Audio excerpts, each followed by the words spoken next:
This is Books on My Mind YouTube channel. Listen to world's best and high-quality audiobooks. Click on the subscribe button for more. The Prophet by Kahlil Gibran. Section 1. The Coming of the Ship. Al-Mustafa, the chosen and the beloved, who was a dawn unto his own day, had waited 12 years in the city of Orphalese for his ship that was to return and bear him back to the isle of his birth. And in the 12th year, on the 7th day of Ailul, the month of reaping, he climbed the hill without the city walls, and looked seaward, and he beheld his ship coming with the mist. Then the gates of his heart were flung open, and his joy flew far over the sea, and he closed his eyes and prayed in the silences of his soul.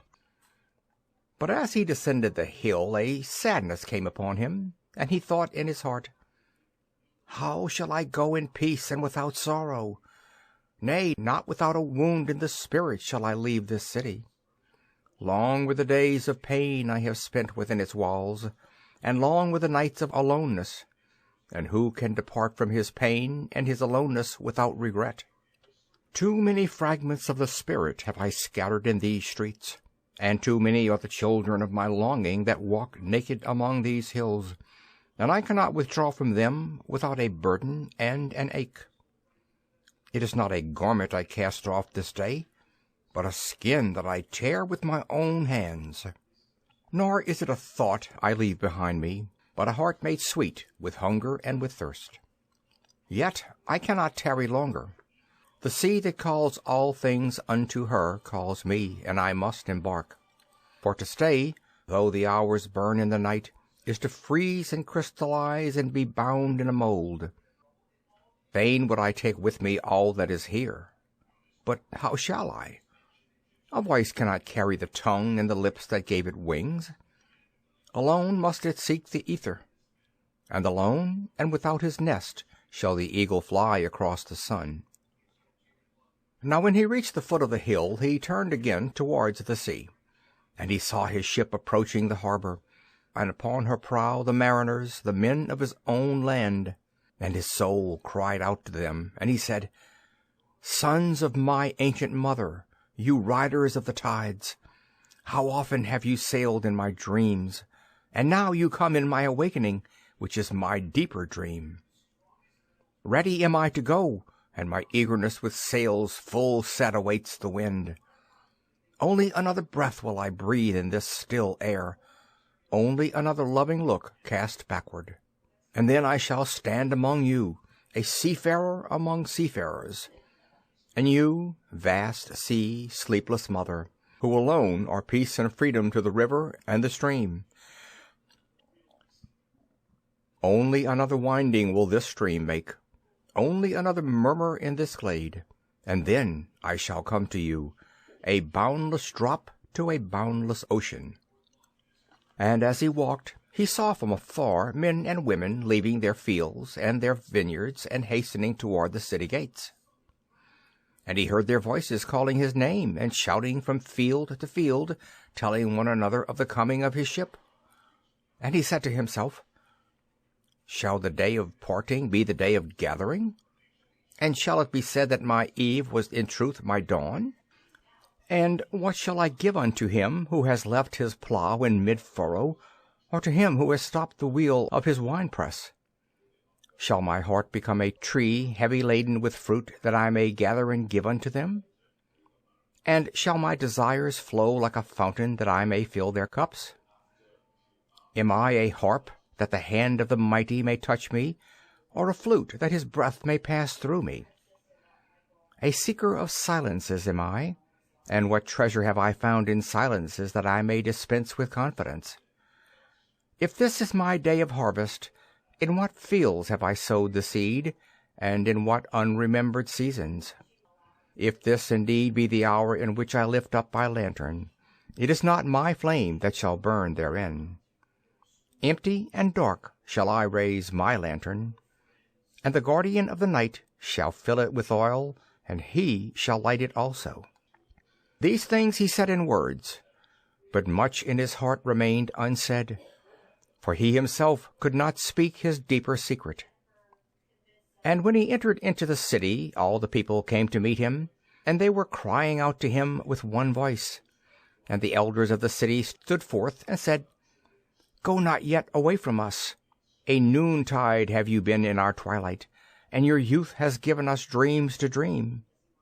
No stranger are you among us, nor a guest, but our son and our dearly beloved. Suffer not yet our eyes to hunger for your face. And the priests and the priestesses said unto him, Let not the waves of the sea separate us now, and the years you have spent in our midst become a memory. You have walked among us a spirit, and your shadow has been a light upon our faces. Much have we loved you, but speechless was our love, and with veils has it been veiled. Yet now it cries aloud unto you, and would stand revealed before you. And ever has it been that love knows not its own depth until the hour of separation. And others came also and entreated him, but he answered them not. He only bent his head, and those who stood near saw his tears falling upon his breast.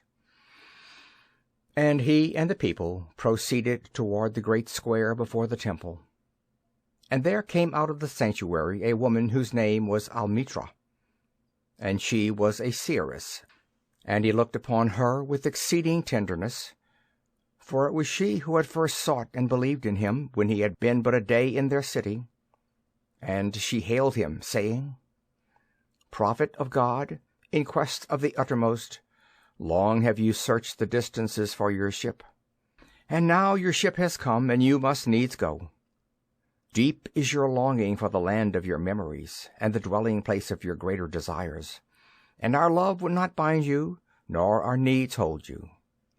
Yet this we ask ere you leave us, that you speak to us and give us your truth. And we will give it unto our children, and they unto their children, and it shall not perish. In your aloneness you have watched with our days, and in your wakefulness you have listened to the weeping and the laughter of our sleep. Now, therefore, disclose us to ourselves, and tell us all that has been shown to you of that which is between birth and death. And he answered, People of Orphalese, of what can I speak save of that which is even now moving within your souls? Then said Almitra, Speak to us of love. End of Section 1. Section 2, of Love. Then said Almitra, Speak to us of love. And he raised his head and looked upon the people, and there fell a stillness upon them. And with a great voice he said, When love beckons to you, follow him, though his ways are hard and steep. And when his wings enfold you, yield to him, though the sword hidden among his pinions may wound you. And when he speaks to you, believe in him, though his voice may shatter your dreams as the north wind lays waste the garden. For even as love crowns you, so shall he crucify you. Even as he is for your growth, so he is for your pruning.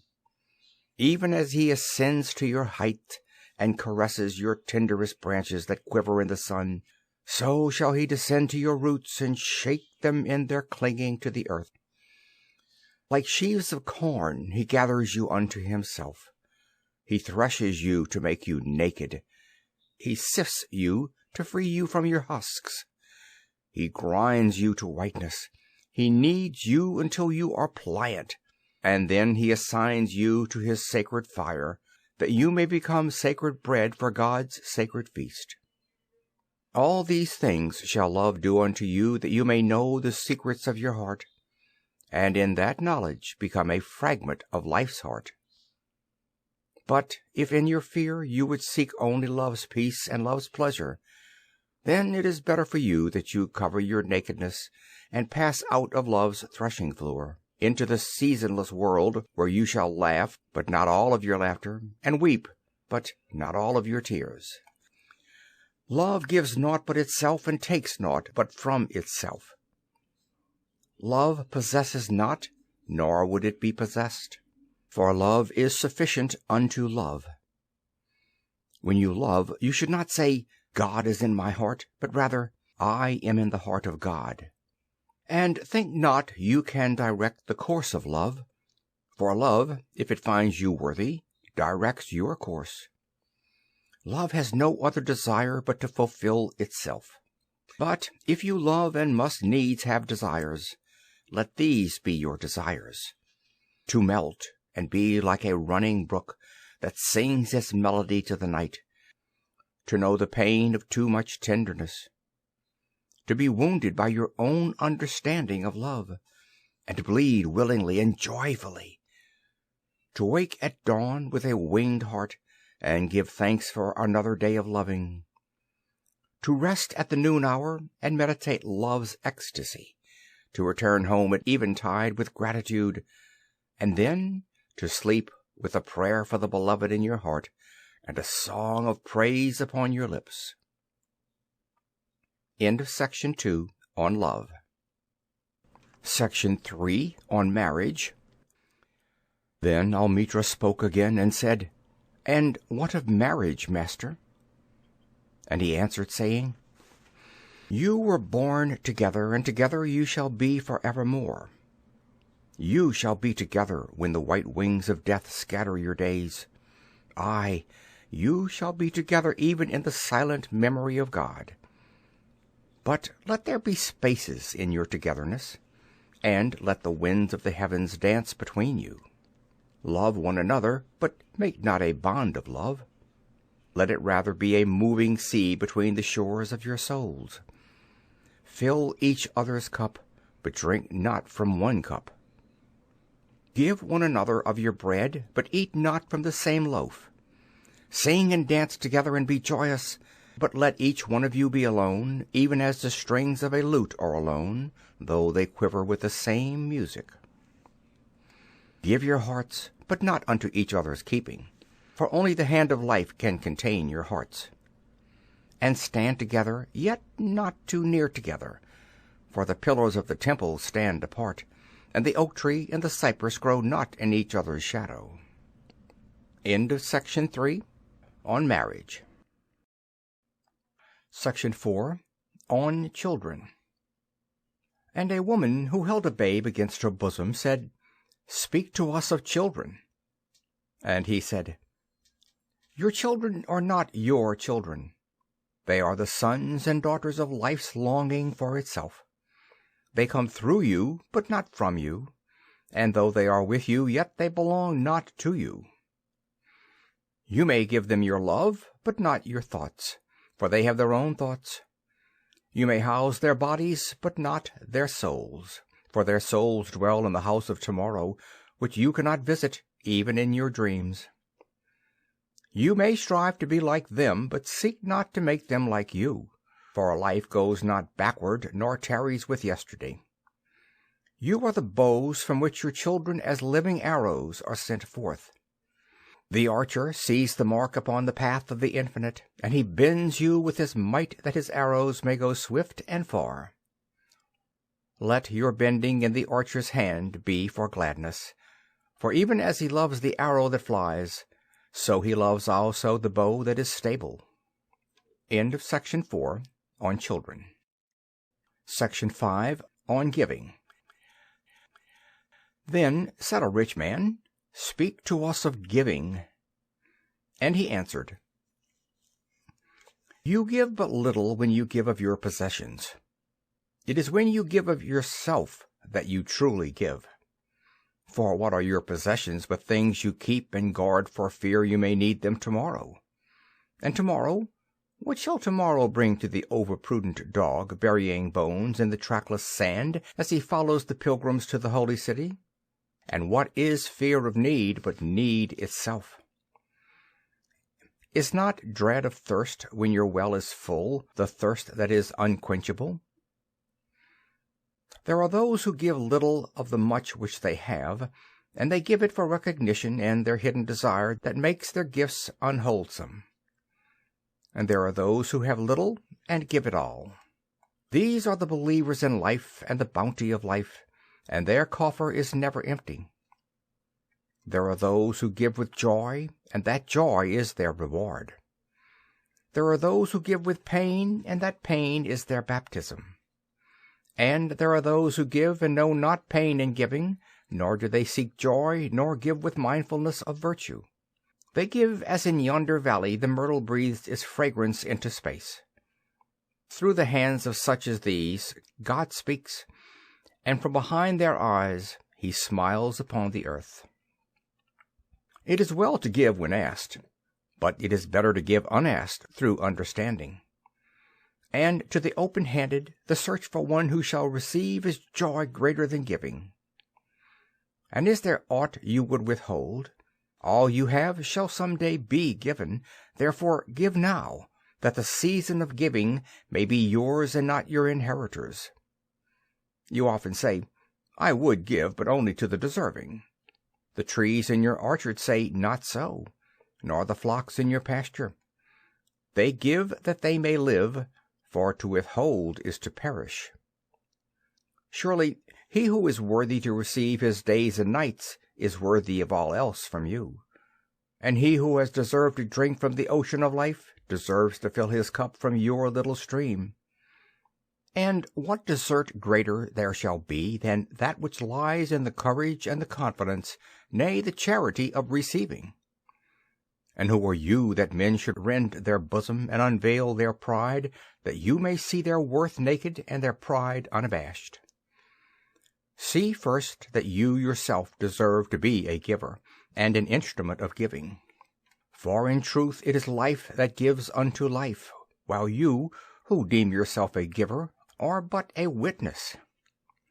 And you receivers, and you are all receivers, assume no weight of gratitude, lest you lay a yoke upon yourself and upon him who gives. Rather rise together with the giver on his gifts as on wings. For to be over-mindful of your debt is to doubt his generosity who has the free-hearted earth for mother and God for father. End of section 5. On giving. Section 6. On eating and drinking. Then an old man, a keeper of an inn, said, Speak to us of eating and drinking. And he said, Would that you could live on the fragrance of the earth, and like an air plant be sustained by the light. But since you must kill to eat, and rob the newly born of its mother's milk to quench your thirst, let it then be an act of worship, and let your board stand an altar on which the pure and the innocent of forest and plain are sacrificed for that which is purer and still more innocent in man. When you kill a beast, say to him in your heart, By the same power that slays you, I too am slain, and I too shall be consumed. For the law that delivered you into my hand shall deliver me into a mightier hand. Your blood and my blood is naught but the sap that feeds the tree of heaven. And when you crush an apple with your teeth, say to it in your heart, Your seeds shall live in my body, and the buds of your tomorrow shall blossom in my heart, and your fragrance shall be my breath, and together we shall rejoice through all the seasons. And in autumn, when you gather the grapes of your vineyards for the winepress, say in your heart, I too am a vineyard, and my fruit shall be gathered for the winepress, and like new wine I shall be kept in eternal vessels. And in winter, when you draw the wine, let there be in your heart a song for each cup, and let there be in the song a remembrance for the autumn days, and for the vineyard, and for the winepress. End of section 6. On eating and drinking. Section 7. On work. Then a plowman said, Speak to us of work. And he answered, saying, You work that you may keep pace with the earth and the soul of the earth. For to be idle is to become a stranger unto the seasons, and to step out of life's procession that marches in majesty and proud submission toward the infinite. When you work, you are a flute through whose heart the whispering of the hours turns to music. Which of you would be a reed, dumb and silent, when all else sings together in unison? Always you have been told that work is a curse and labor a misfortune. But I say to you that when you work, you fulfill a part of earth's furthest dream, assigned to you when that dream was born. And in keeping yourself with labor, you are in truth loving life. And to love life through labor is to be intimate with life's inmost secret. But if you in your pain call birth an affliction, and the support of the flesh a curse written upon your brow, then I answer that naught but the sweat of your brow shall wash away that which is written. You have been told that life is darkness, and in your weariness you echo what was said by the weary. And I say that life is indeed darkness, save when there is urge, and all urge is blind, save when there is knowledge, and all knowledge is vain, save when there is work, and all work is empty, save when there is love. And when you work with love, you bind yourself and to one another, and to God. And what is it to work with love? It is to weave the cloth with threads drawn from your heart, even as if your beloved were to wear that cloth. It is to build a house with affection, even as if your beloved were to dwell in that house. It is to sow seeds with tenderness and reap the harvest with joy, even as if your beloved were to eat the fruit.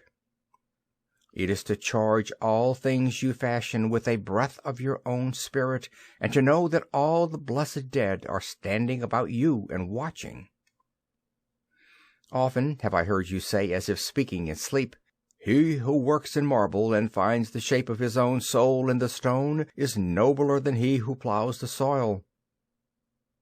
And he who seizes the rainbow to lay it on a cloth in the likeness of man is more than he who makes the sandals for our feet." But I say, not in sleep, but in the overwakefulness of noontide, that the wind speaks not more sweetly to the giant oaks than to the least of all the blades of grass.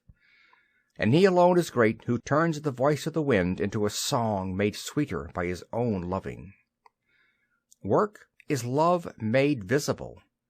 And if you cannot work with love, but only with distaste, it is better that you should leave your work and sit at the gate of the temple and take alms of those who work with joy. For if you bake bread with indifference, you bake a bitter bread that feeds but half man's hunger. And if you grudge the crushing of the grapes, your grudge distills a poison in the wine. And if you sing though as angels, and love not the singing, you muffle man's ears to the voices of the day and the voices of the night. End of Section 7 on Work. Section 8 of Joy and Sorrow. Then a woman said, "Speak to us of joy and sorrow." And he answered, "Your joy is your sorrow unmasked, and the selfsame well from which your laughter rises was oftentimes filled with your tears. And how else can it be? The deeper that sorrow carves into your being, the more joy you can contain. Is not the cup that holds your wine the very cup that was burned in the potter's oven? And is not the lute that soothes your spirit the very wood that was hollowed with knives? When you are joyous, look deep into your heart, and you shall find it is only that which has given you sorrow that is giving you joy. When you are sorrowful, look again in your heart, and you shall see that in truth you are weeping for that which has been your delight. Some of you say, "Joy is greater than sorrow," and others say, "Nay, sorrow is the greater." But I say unto you, they are inseparable. Together they come, and when one sits alone with you at your board, remember that the other is asleep upon your bed. Verily, you are suspended like scales between your sorrow and your joy. Only when you are empty are you at standstill and balanced. When the treasure-keeper lifts you to weigh his gold and his silver, needs must your joy or your sorrow rise or fall. End of Section 8 of Joy and Sorrow. Section 9 on Houses. Then a mason came forth and said, "Speak to us of houses." And he answered and said, "Build of your imaginings a bower in the wilderness, ere you build a house within the city walls. For even as you have homecomings in your twilight, so has the wanderer in you, the ever distant and alone. Your house is your larger body. It grows in the sun and sleeps in the stillness of the night, and it is not dreamless. Does not your house dream, and dreaming leave the city for grove and hilltop? Would that I could gather your houses into my hand, and like a sower scatter them in the forest and meadow. Would the valleys were your streets, and the green paths your alleys, that you might seek one another through vineyards, and come with the fragrance of the earth in your garments. But these things are not yet to be. In their fear your forefathers gathered you too near together, and that fear shall endure a little longer. A little longer shall your city walls separate your hearths from your fields. And tell me, people of Orphalese, what have you in these houses? And what is it you guard with fastened doors? Have you peace, the quiet urge that reveals your power? Have you remembrances, the glimmering arches that span the summits of the mind? Have you beauty, that leads the heart from things fashioned of wood and stone to the holy mountain? Tell me, have you these in your houses? Or have you only comfort, and the lust for comfort, that stealthy thing that enters the house a guest, and then becomes a host, and then a master? Aye, and it becomes a tamer, and with hook and scourge makes puppets of your larger desires. Though its hands are silken, its heart is of iron. It lulls you to sleep, only to stand by your bed and jeer at the dignity of the flesh. It makes mock of your sound senses, and lays them in thistledown like fragile vessels. Verily, the lust for comfort murders the passion of the soul, and then walks grinning in the funeral. But you, children of space, you restless in rest, you shall not be trapped nor tamed. Your house shall not be an anchor, but a mast.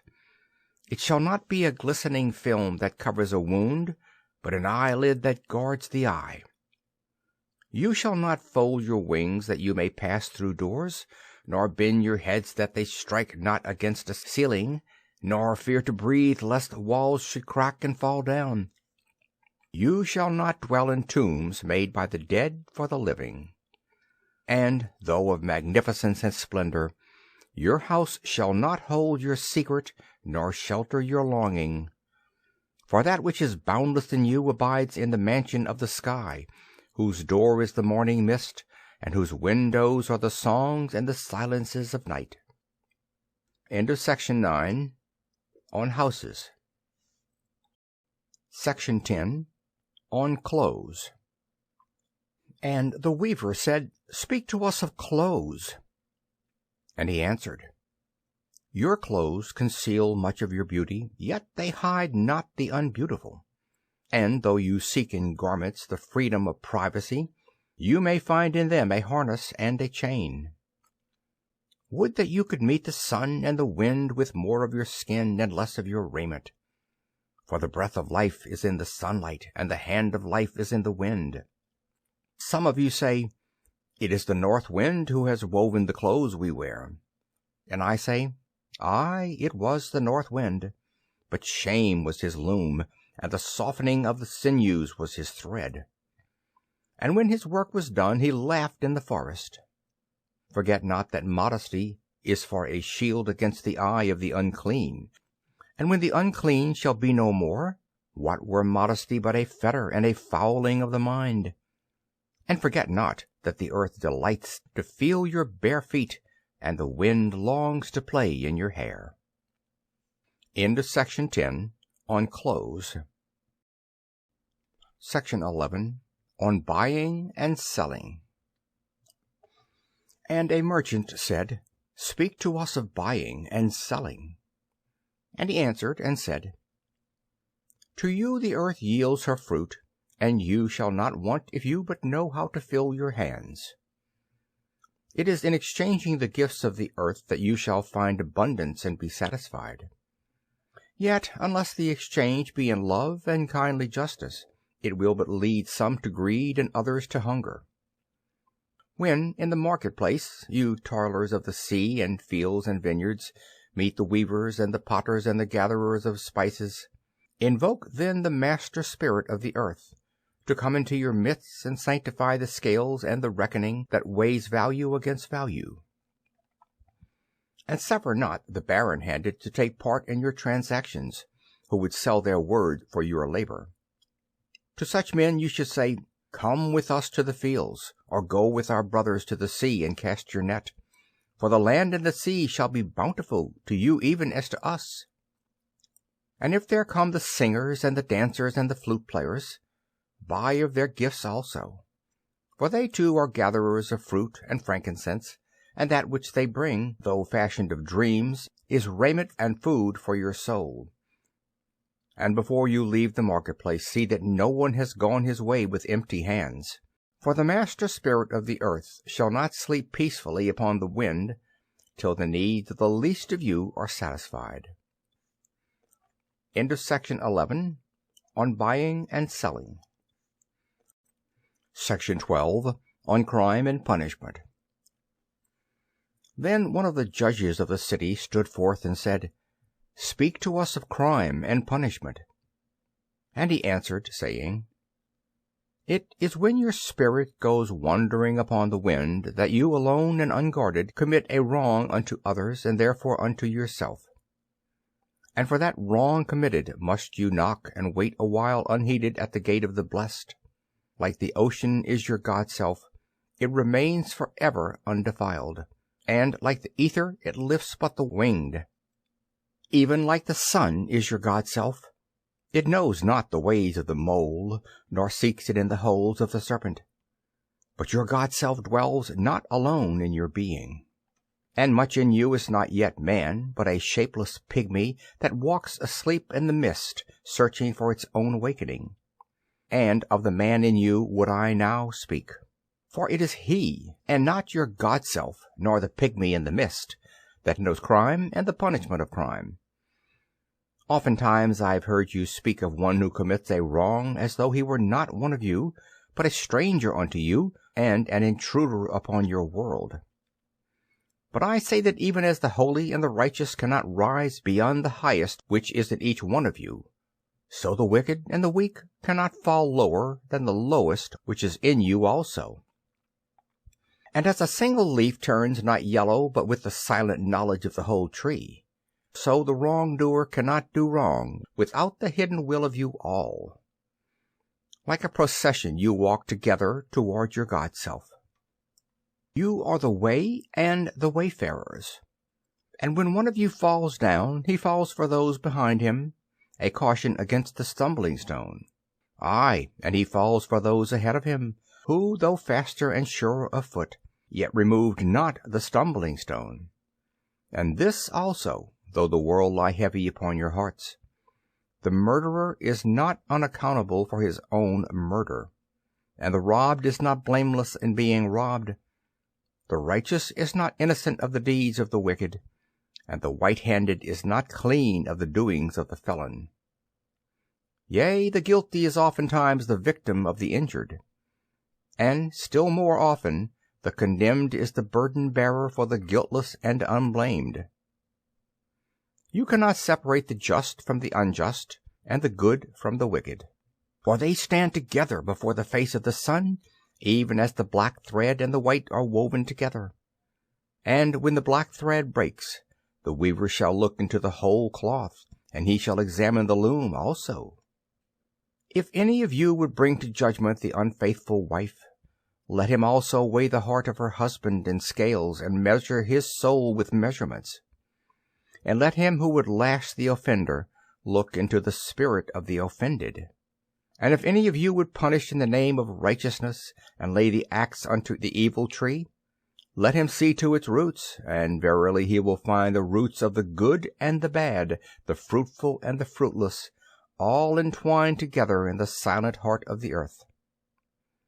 And you, judges, who would be just, what judgment pronounce you upon him who, though honest in the flesh, yet is a thief in spirit? What penalty lay you upon him who slays in the flesh, and yet is himself slain in the spirit? And how prosecute you him who in action is a deceiver and an oppressor, yet who also is aggrieved and outraged? And how shall you punish those whose remorse is already greater than their misdeeds? Is not remorse the justice which is administered by that very law which you would fain serve? Yet you cannot lay remorse upon the innocent, nor lift it from the heart of the guilty. Unbidden shall it call in the night, that men may wake and gaze upon themselves. And you who would understand justice, how shall you unless you look upon all deeds in the fullness of light? Only then shall you know that the erect and the fallen are but one man standing in twilight between the night of his pygmy self and the day of his god self, and that the cornerstone of the temple is not higher than the lowest stone in its foundation. End of section 12, on crime and punishment. This is Books on My Mind YouTube channel. Listen to world's best and high-quality audiobooks. Section 13, on laws. Then a lawyer said, "But what of our laws, master?" And he answered, "You delight in laying down laws, yet you delight more in breaking them. Like children playing by the ocean, who build sand towers with constancy and then destroy them with laughter. But while you build your sand towers, the ocean brings more sand to the shore. And when you destroy them, the ocean laughs with you. Verily, the ocean laughs always with the innocent. But what of those to whom life is not an ocean, and man-made laws are not sand towers, but to whom life is a rock, and the law a chisel, with which they would carve it in their own likeness? What of the cripple who hates dancers?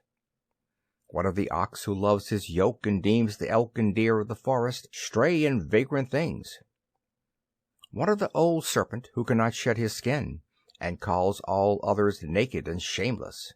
And of him who comes early to the wedding feast, and when overfed and tired goes his way, saying that all feasts are violation, and all feasters lawbreakers? What shall I say of these, save that they too stand in the sunlight, but with their backs to the sun? They see only their shadows, and their shadows are their laws. And what is the sun to them but a caster of shadows? And what is it to acknowledge the laws but to stoop down and trace their shadows upon the earth? But you who walk facing the sun, what images drawn on the earth can hold you? You who travel with the wind, what weather vane shall direct your course? What man's law shall bind you if you break your yoke, but upon no man's prison door? What laws shall you fear if you dance, but stumble against no man's iron chains? And who is he that shall bring you to judgment, if you tear off your garment, yet leave it in no man's path? People of Orphalese, you can muffle the drum, and you can loosen the strings of the lyre, but who shall command the skylark not to sing? End of section 13, on laws. Section 14, on freedom. And an orator said, "Speak to us of freedom." And he answered, "At the city gate and by your fireside I have seen you prostrate yourself and worship your own freedom, even as slaves humble themselves before a tyrant and praise him though he slays them. Aye, in the grove of the temple and in the shadow of the citadel I have seen the freest among you wear their freedom as a yoke and a handcuff. And my heart bled within me, for you can only be free when even the desire of seeking freedom becomes a harness to you, and when you cease to speak of freedom as a goal and a fulfillment. You shall be free indeed when your days are not without a care, nor your nights without a want and a grief, but rather when these things girdle your life, and yet you rise above them naked and unbound. And how shall you rise beyond your days and nights unless you break the chains which you at the dawn of your understanding have fastened around your noon hour? In truth, that which you call freedom is the strongest of these chains, though its links glitter in the sun and dazzle your eyes. And what is it but fragments of your own self you would discard that you may become free? If it is an unjust law you would abolish, that law was written with your own hand upon your own forehead. You cannot erase it by burning your law books, nor by washing the foreheads of your judges, though you pour the sea upon them. And if it is a despot you would dethrone, see first that his throne erected within you is destroyed. For how can a tyrant rule the free and the proud, but for a tyrant in their own freedom, and a shame in their own pride? And if it is a care you would cast off, that cart has been chosen by you rather than imposed upon you. And if it is fear you would dispel, the seat of that fear is in your heart, and not in the hand of the feared. Verily, all things move within your being in constant half embrace, the desired and the dreaded, the repugnant and the cherished, the pursued and that which you would escape. These things move within you as lights and shadows in pairs that cling, and when the shadow fades and is no more, the light that lingers becomes a shadow to another light. And thus your freedom, when it loses its fetters, becomes itself the fetter of a greater freedom. End of section 14. On freedom. Section 15. On reason and passion. And the priestess spoke again, and said, Speak to us of reason and passion. And he answered, saying, Your soul is oftentimes a battlefield upon which your reason and your judgment wage war against your passion and your appetite. Would that I could be the peacemaker in your soul, that I might turn the discord and the rivalry of your elements into oneness and melody. But how shall I, unless you yourself be also the peacemakers, nay, the lovers of all your elements? Your reason and your passion are the rudder and the sails of your seafaring soul. If either your sails or your rudder is broken, you can but toss and drift, or else be held at a standstill in mid-seas. For reason, ruling alone, is a force confining, and passion, unattended, is a flame that burns to its own destruction. Therefore, let your soul exalt your reason to the height of passion, that it may sing. And let it direct your passion with reason, that your passion may live through its own daily resurrection, and like the phoenix, rise above its own ashes. I would have you consider your judgment and your appetite even as you would two loved guests in your house. Surely you would not honor one guest above the other, for he who is more mindful of one loses the love and the faith of both. Among the hills, when you sit in the cool shade of the white poplars, sharing the peace and serenity of distant fields and meadows, then let your heart say in silence, God rests in reason. And when the storm comes, and the mighty wind shakes the forest, and thunder and lightning proclaim the majesty of the sky, then let your heart say in awe, God moves in passion. And since you are a breath in God's sphere, and a leaf in God's forest, you too should rest in reason, and move in passion. End of section 15 of Reason and Passion. Section 16 of Pain.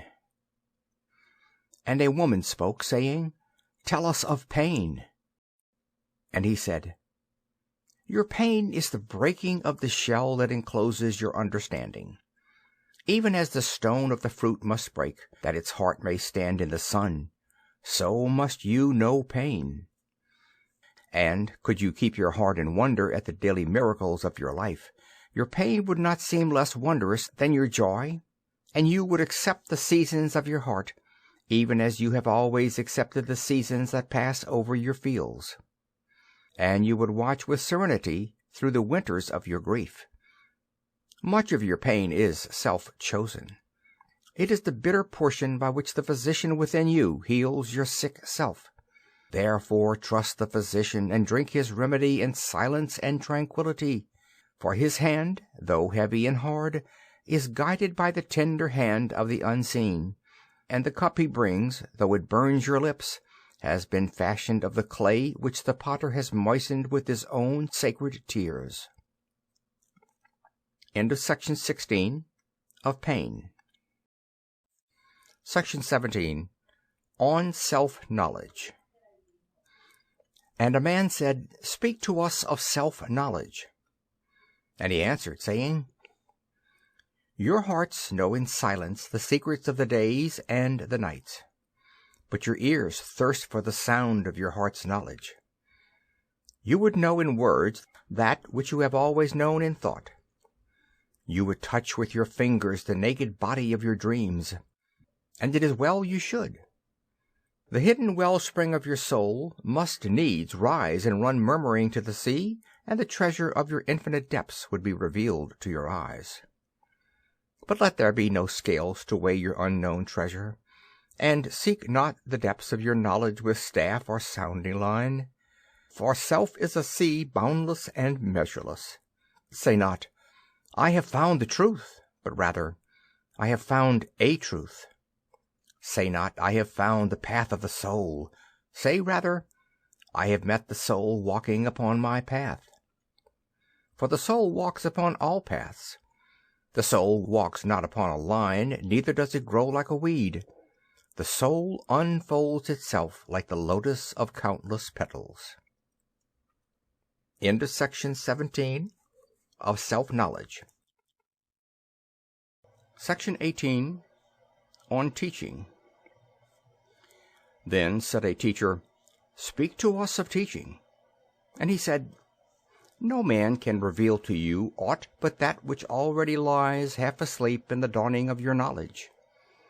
The teacher who walks in the shadow of the temple among his followers gives not of his wisdom, but rather of his faith and his lovingness. If he is indeed wise, he does not bid you enter the house of his wisdom, but rather leads you to the threshold of your own mind. The astronomer may speak to you of his understanding of space, but he cannot give you his understanding. The musician may sing to you of the rhythm which is in all space, but he cannot give you the ear which arrests the rhythm, nor the voice that echoes it.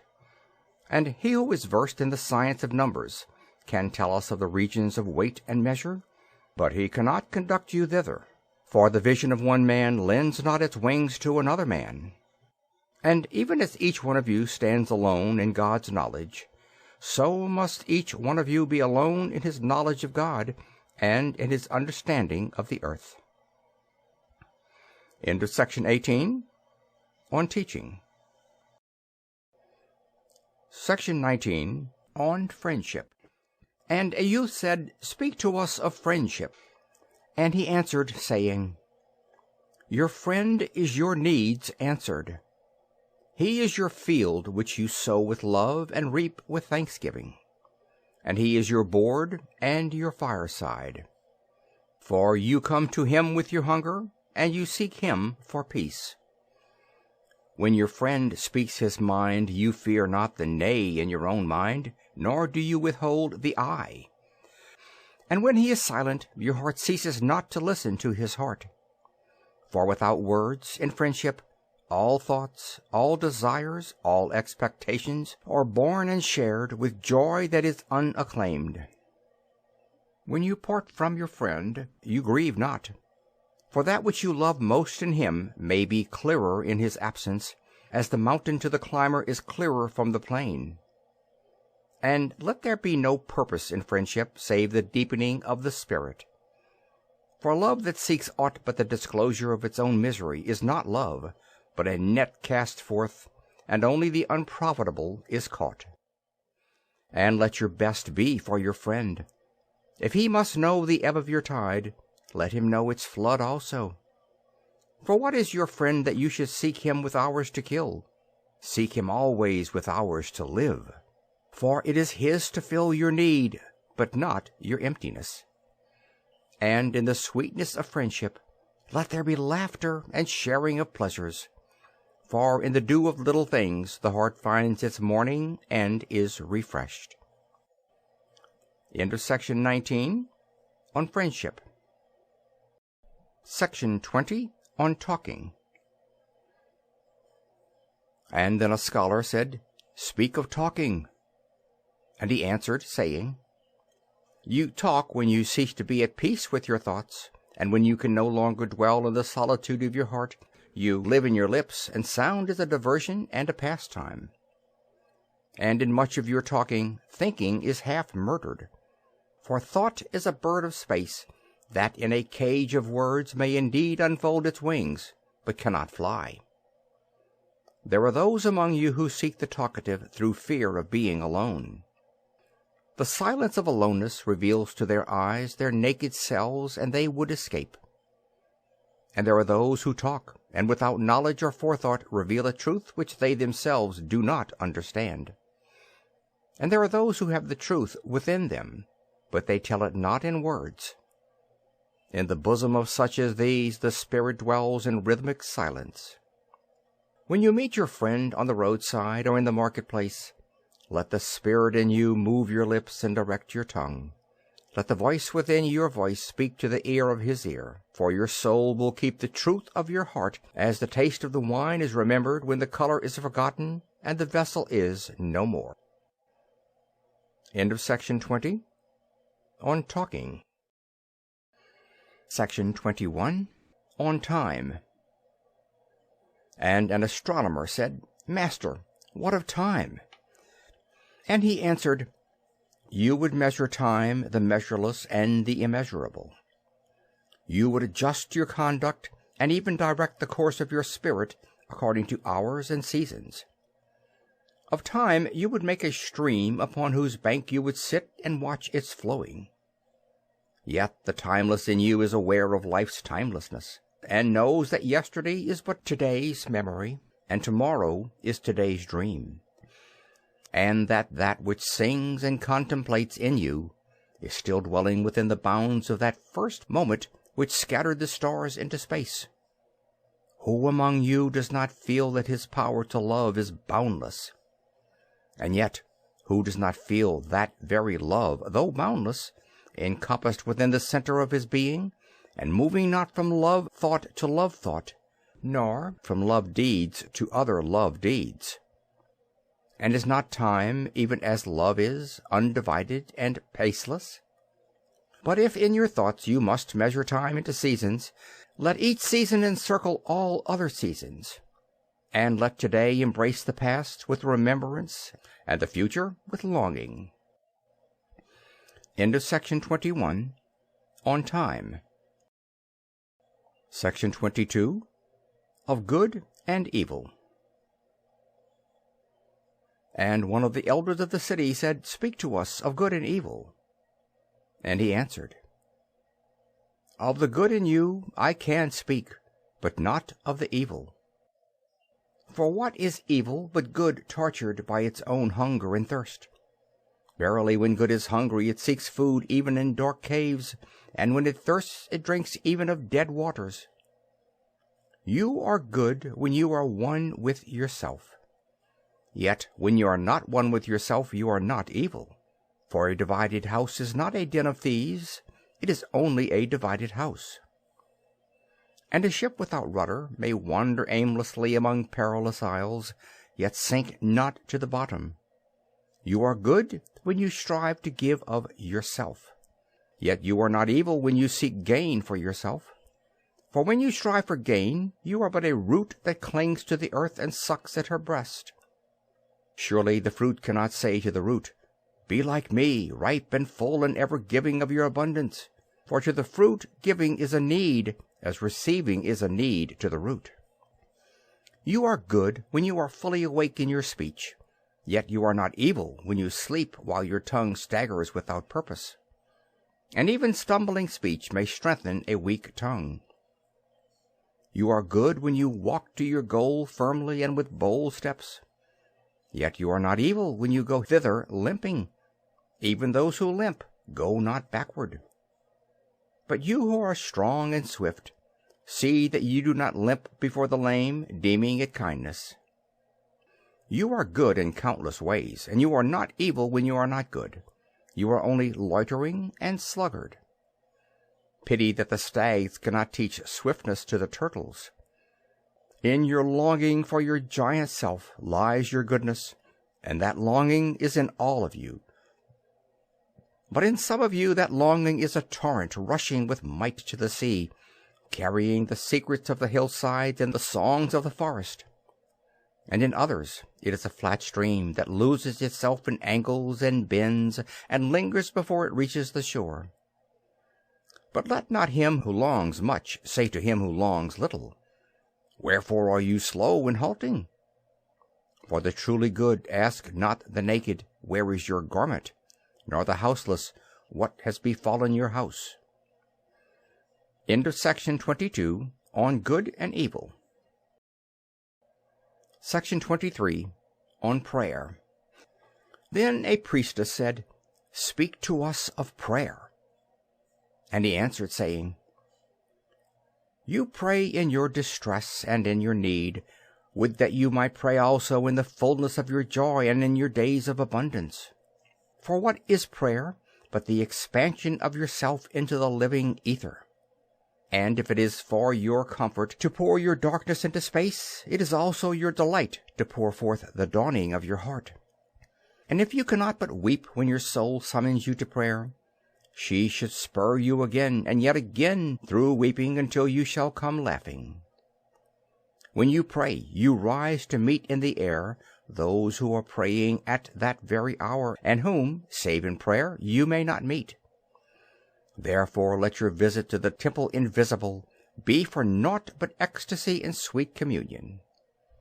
For if you should enter the temple for no other purpose than asking, you shall not receive. And if you should enter into it to humble yourself, you shall not be lifted. Or even if you should enter into it to beg for the good of others, you shall not be heard. It is enough that you enter the temple invisible.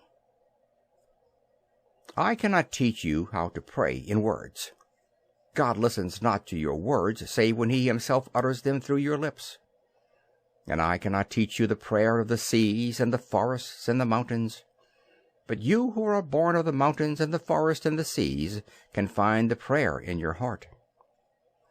And if you but listen in the stillness of the night, you shall hear them saying in silence, "Our God, who art winged self, it is thy will in us that willeth. It is thy desire in us that desireth. It is thy urge in us that would turn our nights, which are thine, into days which are thine also. We cannot ask thee for naught, for thou knowest our needs before they are born in us. Thou art our need, and in giving us more of thyself, thou givest us all." End of section 23, on prayer. Section 24, on pleasure. Then a hermit, who visited the city once a year, came forth and said, "Speak to us of pleasure." And he answered, saying, "Pleasure is a freedom song, but it is not freedom.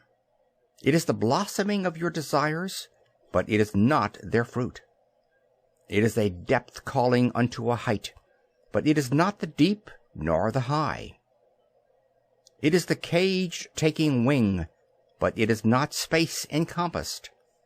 Aye, in very truth, pleasure is a freedom song, and I fain would have you sing it with fullness of heart, yet I would not have you lose your hearts in the singing.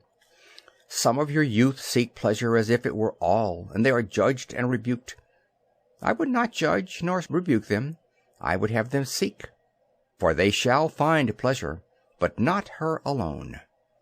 7 are her sisters, and the least of them is more beautiful than pleasure. Have you not heard of the man who was digging in the earth for roots and found a treasure? And some of your elders remember pleasures with regret like wrongs committed in drunkenness. But regret is the beclouding of the mind, and not its chastisement. They should remember their pleasure with gratitude, as they would the harvest of a summer. Yet if it comforts them to regret, let them be comforted. And there are among you those who are neither young to seek nor old to remember, that in their fear of seeking and remembering they shun all pleasures, lest they neglect the Spirit or offend against it. But even in their foregoing is their pleasure, And thus they too find a treasure, though they dig for roots with quivering hands. But tell me, who is he that can offend the spirit? Shall the nightingale offend the stillness of the night, or the firefly the stars? And shall your flame or your smoke burden the wind? Think you the spirit is a still pool which you can trouble with a staff? Oftentimes, in denying yourself pleasure, you do but store the desire in the recesses of your being. Who knows but that which seems omitted today waits for tomorrow? Even your body knows its heritage and its rightful need, and will not be deceived. And your body is the harp of your soul, and it is yours to bring forth sweet music from it, or confused sounds. And now you ask in your heart, how shall we distinguish that which is good in pleasure from that which is not good? Go to your fields and your gardens, and you shall learn that it is the pleasure of the bee to gather honey of the flower. But it is also the pleasure of the flower to yield its honey to the bee. For to the bee a flower is a fountain of life, and to the flower a bee is a messenger of love, and to both, bee and flower, the giving and the receiving of pleasure is a need and an ecstasy. People of Orphalese, be in your pleasures like the flowers and the bees. End of section 24, on pleasure. This is Books on My Mind YouTube channel. Listen to world's best and high-quality audiobooks. Section 25, on beauty. And a poet said, "Speak to us of beauty." And he answered, "Where shall you seek beauty, and how shall you find her, unless she herself be your way and your guide? And how shall you speak of her, except she be the weaver of your speech? The aggrieved and the injured say, Beauty is kind and gentle. Like a young mother, half shy of her own glory, she walks among us. And the passionate say, Nay, beauty is a thing of might and dread. Like the tempest, she shakes the earth beneath us and the sky above us. The tired and weary say, Beauty is of soft whisperings.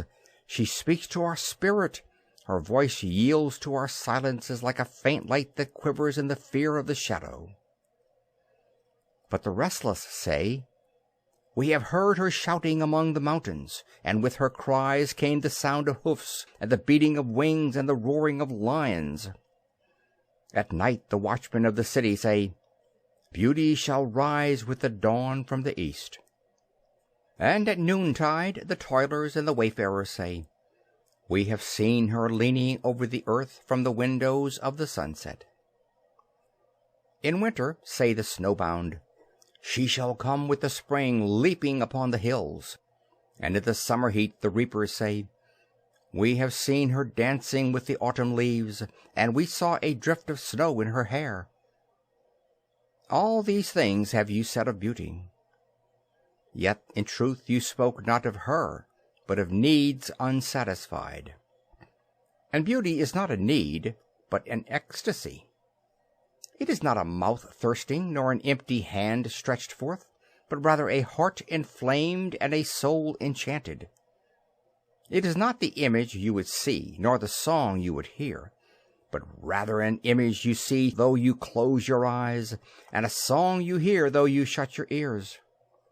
It is not the sap within the furrowed bark, nor a wing attached to a claw, but rather a garden forever in bloom, and a flock of angels forever in flight. People of Orphalese, beauty is life when life unveils her holy face. But you are life, and you are the veil. Beauty is eternity gazing at itself in a mirror. But you are eternity, and you are the mirror. End of section 25, on beauty. Section 26, of religion. And an old priest said, Speak to us of religion. And he said, Have I spoken this day of aught else? Is not religion all deeds and all reflection? And that which is neither deed nor reflection, but a wonder and a surprise ever springing in the soul, even while the hands hew the stone or tend the loom? Who can separate his faith from his actions, or his belief from his occupations? Who can spread his hours before him, saying, this for God and this for myself, this for my soul and this other for my body? All your hours are wings that beat through space from self to self. He who wears his morality but as his best garment were better naked. The wind and the sun will tear no holes in his skin. And he who defines his conduct by ethics imprisons his songbird in a cage. The freest song comes not through bars or wires. And he to whom worshipping is a window, to open but also to shut, has not yet visited the house of his soul, whose windows are from dawn to dawn. Your daily life is your temple and your religion. Whenever you enter into it, take with you your all. Take the plough and the forge and the mallet and the lute, the things you have fashioned in necessity or for delight. For in reverie you cannot rise above your achievements, nor fall lower than your failures. And take with you all men, for in adoration you cannot fly higher than their hopes, nor humble yourself lower than their despair. And if you would know God, be not therefore a solver of riddles. Rather look about you, and you shall see him playing with your children. And look into space. You shall see him walking in the cloud, outstretching his arms in the lightning and descending in rain. You shall see him smiling in flowers, then rising and waving his hands in trees. End of section 26 on religion. Section 27 on death. Then Almitra spoke, saying, we would ask now of death. And he said, you would know the secret of death.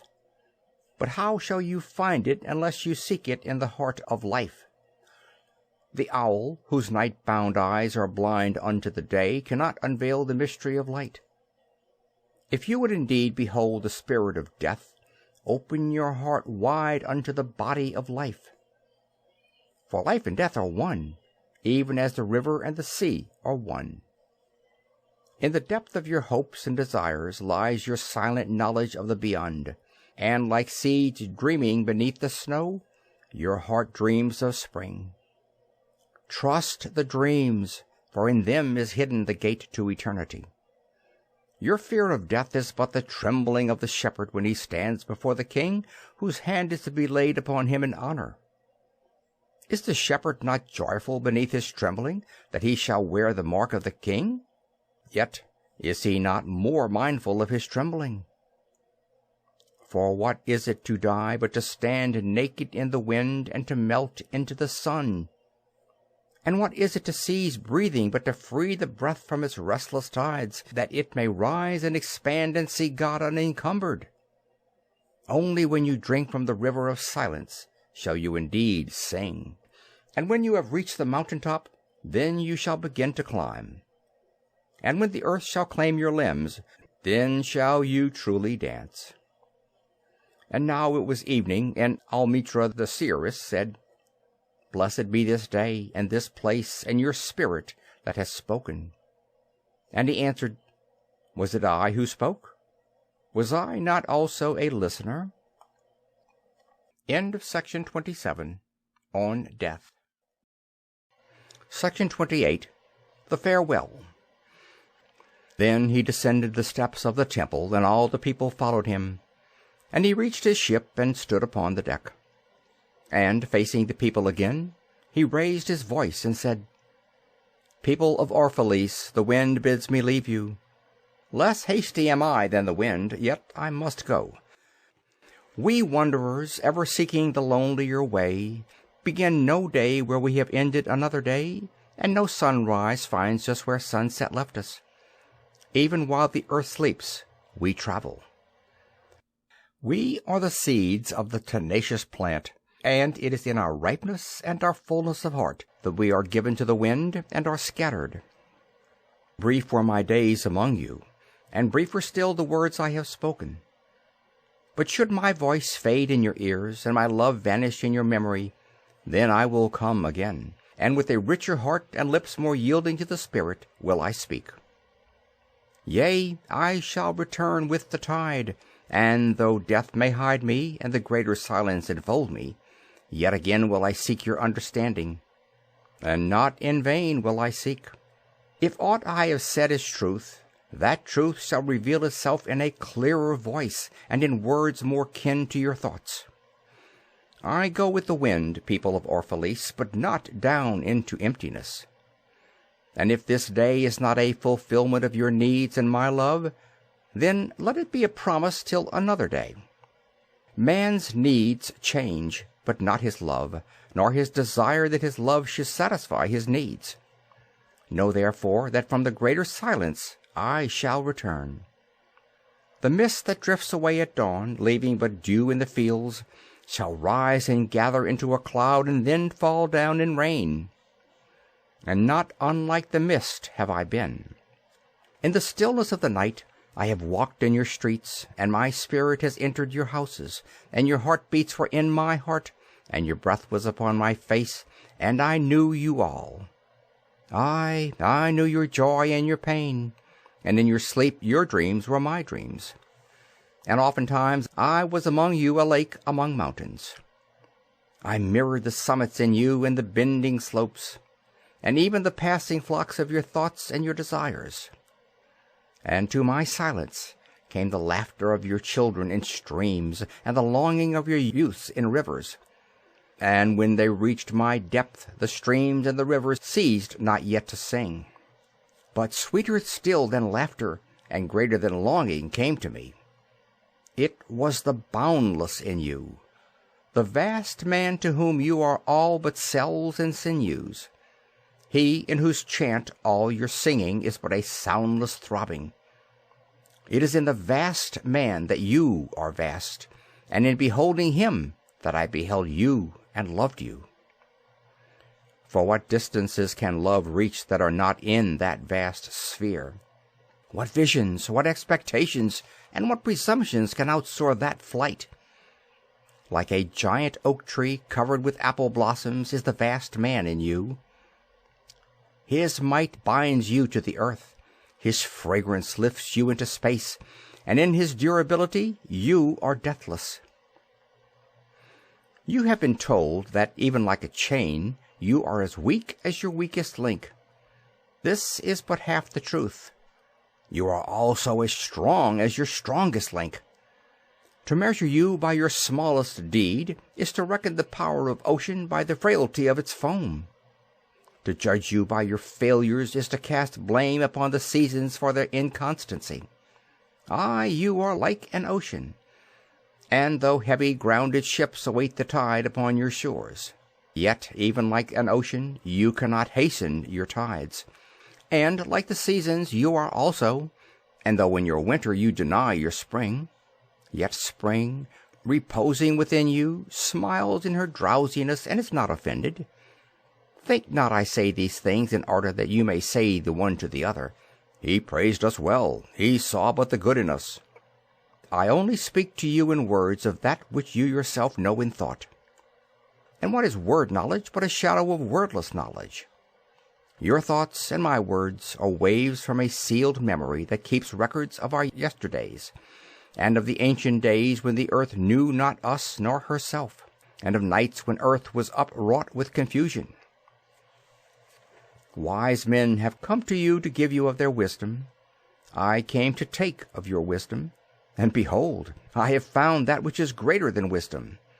It is a flame spirit in you, ever gathering more of itself, while you, heedless of its expansion, bewail the withering of your days.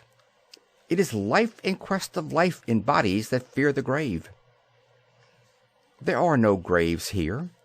These mountains and plains are a cradle and a stepping stone.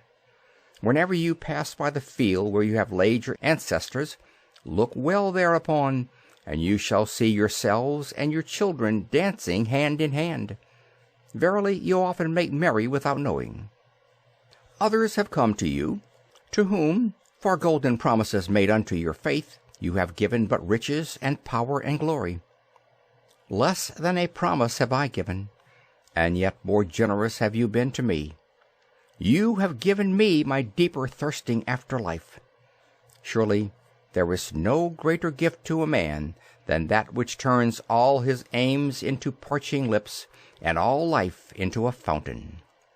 And in this lies my honor and my reward, that whenever I come to the fountain to drink, I find the living waters itself thirsty, and it drinks me while I drink it. Some of you have deemed me proud and overshy to receive gifts. Too proud indeed am I to receive wages, but not gifts. And though I have eaten berries among the hills when you would have had me sit at your board, and slept in the portico of the temple when you would gladly have sheltered me, yet was it not your loving mindfulness of my days and my nights that made food sweet to my mouth and girdle my sleep with visions? For this I bless you most. You have given much, and know not that you give it all. Verily, the kindness that gazes upon itself in a mirror turns to stone, and a good deed that calls itself by tender names becomes the parent to a curse. And some of you have called me aloof and drunk with my own aloneness, and you have said, He holds counsel with the trees of the forest, but not with men. He sits alone on hilltops and looks down upon our city. True it is that I have climbed the hills and walked in remote places. How could I have seen you say from a great height or a great distance?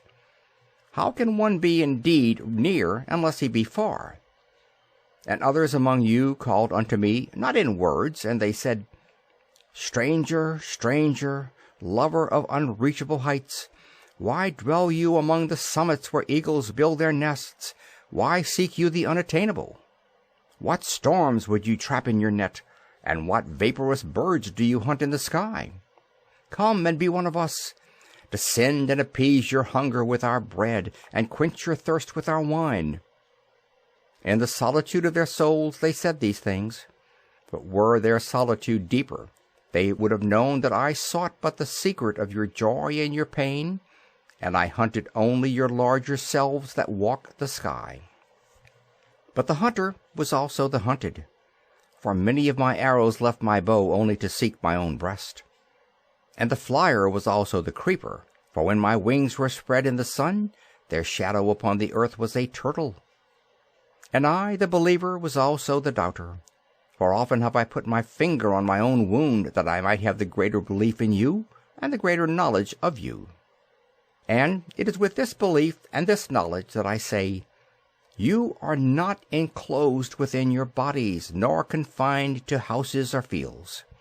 That which is you dwells above the mountain, and roves with the wind. It is not a thing that crawls into the sun for warmth, or digs holes into darkness for safety, but a thing free, a spirit that envelops the earth and moves in the ether. If these be vague words, then seek not to clear them.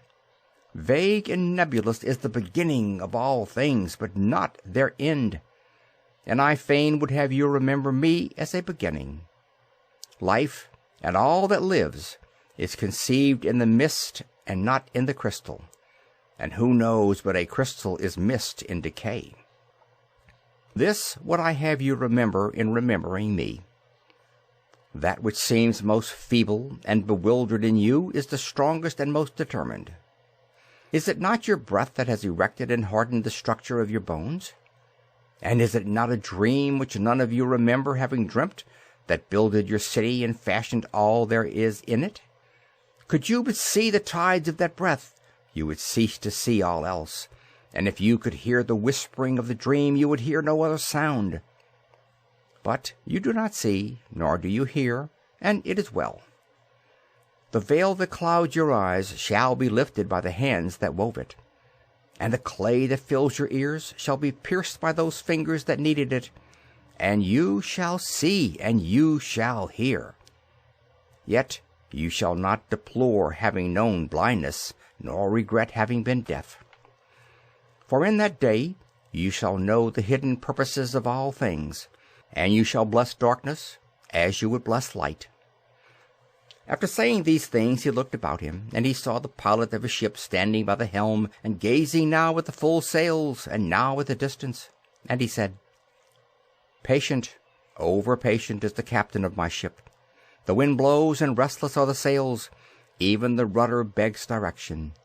Yet quietly my captain awaits my silence.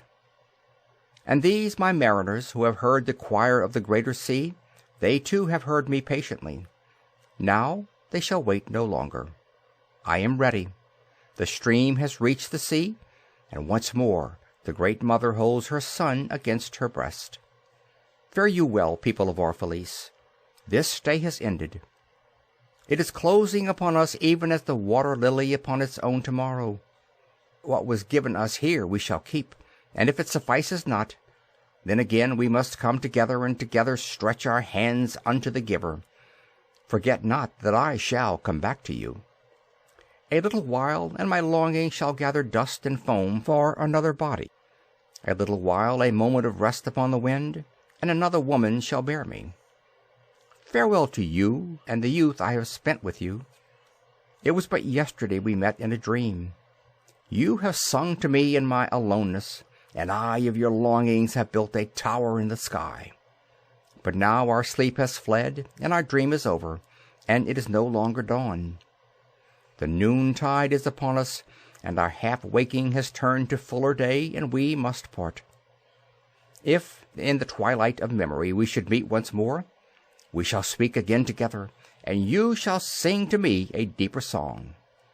And if our hands should meet in another dream, we shall build another tower in the sky." So saying, he made a signal to the seamen, and straightway they weighed anchor and cast the ship loose from its moorings, and they moved eastward. And a cry came from the people as from a single heart, and it rose into the dusk and was carried out over the sea like a great trumpeting. Only Almitra was silent, gazing after the ship until it had vanished into the mist. And when all the people were dispersed, she still stood alone upon the sea-wall, remembering in her heart his saying, "A little while, a moment of rest upon the wind, and another woman shall bear me." End of section 28. The Farewell. End of The Prophet by Kahlil Gibran. This book Books on my Mind YouTube channel. Listen to world's best and high quality audiobooks.